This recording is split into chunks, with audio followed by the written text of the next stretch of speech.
A obra Vidas Secas de Graciliano Ramos retrata por aproximadamente um ano a história de uma família do interior dos sertões nordestinos.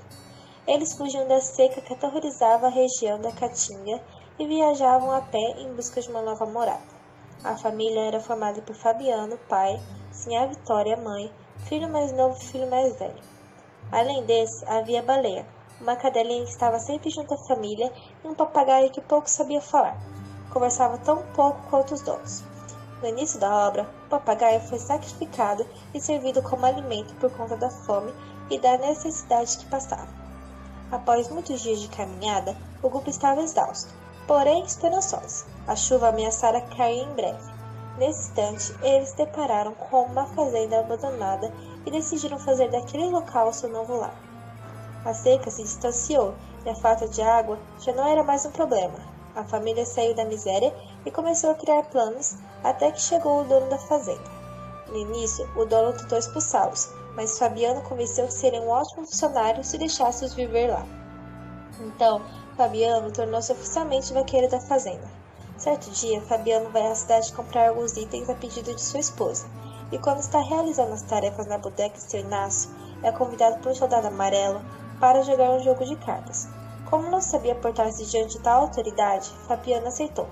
No meio da partida, zangou-se, despediu-se e saiu, mas no caminho deparou-se com o soldado novamente, e dessa vez a conversa tomou outro rumo. Um desacato da parte de Fabiano o fez levar uma surra e passar a noite na cadeia. Durante a noite, o vaqueiro ficou pensativo. Comparou-se a um animal, um bicho, por diversas vezes. Pensou que se fosse gente como Tomás da Boladeira, jamais passaria por tais situações. Achava que lá estava por ser um homem chucro e sem conhecimento. Na casa da família, a mãe era quem possuía um pouco mais de inteligência. Ela passava horas na cozinha e sempre fora muito observadora. Tinha uma imensa admiração por Sr. Tomás da Boladeira. Tomás era o antigo vizinho da família. Era um senhor culto e inteligente. Sempre estava com a cara mexida nos limpos. Era muito sábio, porém fraco, e foi-se embora junto com a seca. A nova morada tinha uma nova vizinha, a Sinhá Terta. Esta era costureira e por vezes esteve junto à família. Em certa ocasião, o menino mais velho escutou a Sinhá Terta uma palavra que desconhecia: inferno. Curioso, ele perguntou o significado à mãe, que lhe deu respostas vagas. Então, ainda curioso, foi de encontro ao pai, que nem engolido de resposta exprimiu. Ainda foito para saber o significado, perguntou para a mãe mais uma vez, e esta lhe deu um cocorote, afirmando que não pensava nessas coisas. Era bruto como o pai. Queria ser vaqueiro igual. Fazia de tudo para chamar sua atenção. Os companheiros estavam habituados ao novo lar, e já haviam vivido aventuras. Agora haveria uma grande festa na igreja da cidade.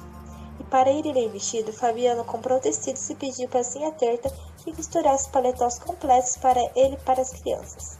Sinhá Vitória iria de vestido e sapatos chiques. No dia da festa chegou, e eles se vestiram e saíram a caminhar. As dúvidas do pai se tornou certeza. Sinhá Terta havia feito roupas mais apertadas para que pudesse ficar com o resto do tecido. Após a igreja, foram para a feira. Os meninos se deslumbravam com cada lugar que viam, cada pessoa, cada palavra. Sinhá Vitória estava responsável por cuidar deles. Havia sido uma noite muito agitada, e os meninos ainda estavam a se perguntar por que as coisas eram tão diferentes por lá.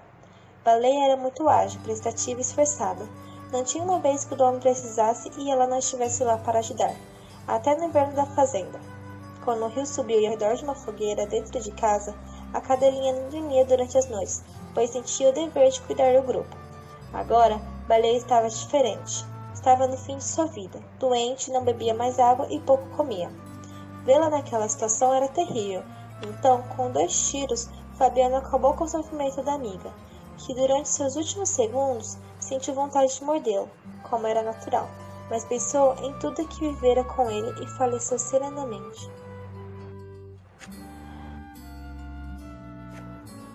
Trabalhando de vaqueiro, Fabiano foi acertar as contas, e como de costume sua mulher fez antecipadamente as contas. Fazia na cozinha com diversos grãos, ela sonhava com um dia que sobraria dinheiro para comprar uma cama de couro como a de seu Tomás. Ao terminar as contas, Fabiano foi contente em receber, pois ganharia o suficiente para viver. Porém, ao chegar lá, as contas do dono deram números diferentes dos de sua esposa, como sempre, e resolveu questioná-lo o dono, e o dono disse que tinha juros e impostos que faziam o lucro do vaqueiro baixar. Os dois discutiram e, para não ser mandado embora, Fabiano engoliu a raiva e logo pediu desculpas ao patrão, e voltou para casa furioso. Estava cansado de sofrer injustiças. Outro dia, no meio da mata, Fabiano se deparou com seu inimigo, o soldado amarelo.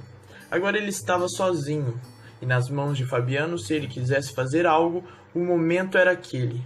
O vaqueiro estava estressado, sofria injustiça por toda parte. Trabalhava o mês inteiro praticamente de graça, era preso sem motivos, e para não sofrer um ente de sua família, teve de sacrificá-lo. Sua mente o mandava dar cabo do soldado, ali mesmo, e mostrar quem manda. A família agora era feita de 4 pessoas, pai, mãe e 2 filhos. Andavam todos acomodados, não iriam enriquecer nem deixariam de sofrer injustiças. Tinham medo apenas de uma coisa, o dia em que a seca retornaria. Há muito tempo que a seca aparecia há alguns anos e desapareceria por outros. Quando é que ela retornaria? Como seria?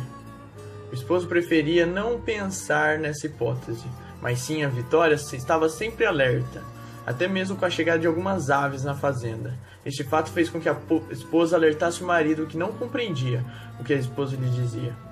Se perguntava como é que as aves, animais tão pequenos, matariam o gado, animais enormes. Poucos dias passaram e Fabiano já se encontrava fazendo plantão ao lado do bebedouro, pois todos aqueles pássaros estavam acabando com a água dos animais. Os dias foram ficando mais difíceis e Fabiano aceitou que era hora de partir. Mas como partia se ainda teria juros a pagar? Decidiu então fugir. Combinou com a esposa, preparou os cestos e trouxas, salgaram algumas aves e partiram. A família partiu no meio da noite. Desta vez sim a Vitória sentia a necessidade de conversar. Fora falar com o marido e esses decidiram que dessa vez os filhos teriam a educação que merecem. Estudariam e seriam gente. Gente diferente da laia deles.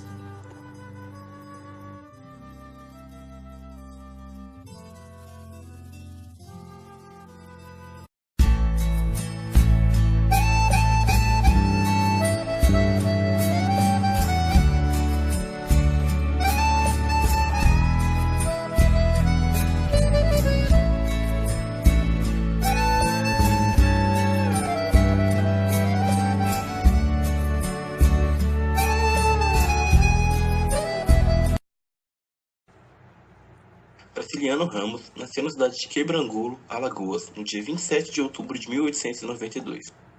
Filho de Sebastião Ramos de Oliveira e Maria Amélio Ferro Ramos, era primogênito de 15 filhos, de uma família classe média do sertão nordestino. Em 1904, publicou no Jornal da Escola seu primeiro conto, O Pequeno Pedinte. No ano seguinte, casou-se com Maria Augusta Barros. Com ela teve 4 filhos. Um ano depois, em 1905, mudou-se para Maceió. Fez seu ensino médio no Colégio Interno 15 de Março, onde desenvolveu seu maior interesse pela língua e pela literatura. Em 1914, foi para o Rio de Janeiro, onde trabalhou de revisor nos jornais Correio da Manhã, A Tarde e O Século. Em 1915, quando 2 irmãs morreram de peste bubônica, teve de voltar para Palmeira dos Índios. Em 1928, Graciliano foi eleito prefeito da cidade de Palmeira dos Índios. Nesse mesmo ano, já viúvo, casou-se com Heloísa de Medeiros. Com ela também teve 4 filhos. Em 1930, deixou a prefeitura e mudou-se para Maceió. Estreou na literatura em 1933, com o romance Caetés. Em 1934, publicou o romance São Bernardo. Nesse mesmo ano, foi preso sob a acusação de ser comunista. Ficou 10 meses preso, sendo solto por falta de provas. Um ano depois, publicou seu romance, que mais tarde seria sua obra-prima, Vidas Secas. Filiou-se ao Partido Comunista em 1945. Em 1951, foi eleito presidente da Associação Brasileira dos Escritores. Em 1952, viajou para países socialistas do leste europeu. Experiência descrita na obra Viagem, publicada em 1954, após sua morte, representando os problemas brasileiros em geral ou em específico de determinada região. Trata-se de uma literatura que traz para a reflexão problemas sociais marcantes do momento em que o romance foi escrito. Graciliano escreve também autobiografias, onde reúne acontecimentos e cenas selecionados pela memória. Nessa linha, destacam-se Infância e Memórias de Cárcere, onde o autor retrata as experiências dolorosas de sua vida durante os 10 meses presa.